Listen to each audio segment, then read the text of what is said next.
Germany lies in ruins. After 6 years of brutal war, the Third Reich has collapsed. The victorious Allies divide the country into four occupied zones. What begins as a temporary arrangement quickly hardens into a permanent division. Into 1949, two German states emerged: the Federal Republic of Germany in the west, supported by the Western Democrats, and the German Democratic Republic in the east, aligned with the Soviet Union. The West recovers rapidly, boosted by the Marshall Plan and integration with the Western Europe. In the East, the state controls every aspect of the life, economy, politics, even thought. Surveillance is constant, and dissent is crushed. 1961, the Berlin Wall goes up. Concrete proof of the ideological Cold War divide. Families are torn apart, and escape attempts often end in tragedy. For decades, Germany remains the front line of the Cold War, but in 1980, change begins. Soviet leader Mikhail Gorbachev introduced reforms, perestroika and glasnost. The iron grip on Eastern Europe started to weaken. In the East Germany, citizens take to the streets. Peaceful demonstrations grow every week. People demand reform, freedom, and the right to choose their future. On November 9, the unimaginable happens. The Berlin Wall falls, not by the force, but by the sheer will of the people. The world watches as the East Germans flood into the West, reunified at last. But the Euphoria quickly gives way the urgent questions. How can two very different systems become one?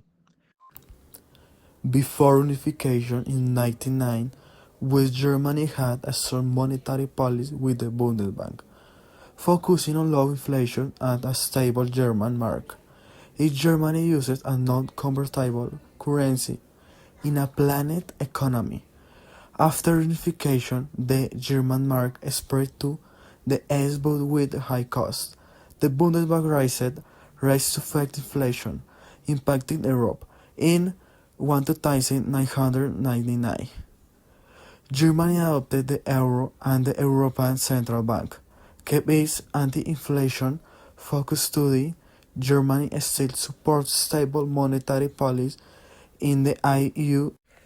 Today, Germany still supports stable monetary policy in the EU. On 1000, Germany remains Europe's stability anchor, but the strict approach creates tension. While protecting the euro's value, some southern European countries struggle with time policy.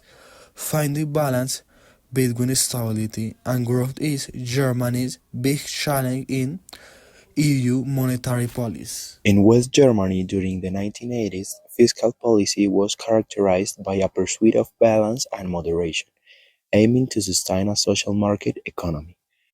The government implemented fiscal and monetary adjustment measures aimed at reducing the deficit and controlling inflation, while emphasizing social welfare and the welfare state. With the fall of the Berlin Wall and subsequent German unification in 1919, fiscal policy adopted a more expansionary approach. High public spending was aimed at integrating and unifying Germany economically, particularly through investments in the territories of the former German Democratic Republic. Before unification, the two Germanies operated under distinct economy models. The Federal Republic of Germany relied on a regulated market system, while the German Democratic Republic operated as a planned economy, similar to the other Eastern Bloc countries. In this system, the state controlled prices, allocated resources, and set production targets with the aim of maintaining a relatively high standard of living through centralized and robust management of the productive apparatus. Applying the ISLM model to the context of German unification, it is possible to observe an expansionary fiscal shock from the ISI.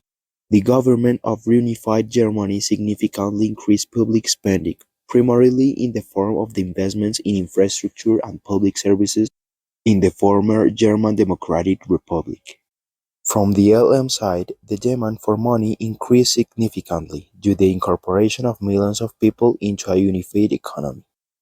To meet this new demand, it was necessary to expand the money supply.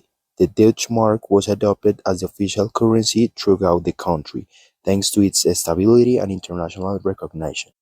In contrast to the German Democratic Republic currency, which lacked convertibility and whose value was set by the state. We know that the German Federal Republic was a developed economy, with solid market institutions, unlike the German Democratic Republic, who had a closed economy, with a centralized management and the whole economy controlled by the government, such as set prices or the citizens not being able to exchange their currency. When the two countries were reunified, it affected many sectors of the economy. Therefore, the IS curve shifted rightwards because of growth in public expenditure, because of an increase in subsidizing and investing, especially in East Germany, where they were neglected by the Soviet Union. So they had a worse infrastructure and economy muscle. Therefore, the aggregated demand skyrocketed, making the curve to shift rightwards. On the other hand, the monetary supply was also affected, because when the two countries were reunited, the new Germany decided to use the currency and bank system of West Germany. That meant that the whole population of East Germany had to make the exchange from its previous currency to the new one. Therefore, the Bundesbank had to print and fabricate enough bills and coins to match the upcoming shock of demand from the new citizens, which could have led to a depreciation of the currency or even inflation. To counter this effect, the Bundesbank had to increase the interest rate to try to control this conjunctural problem. Therefore, the LM curve shifted rightwards.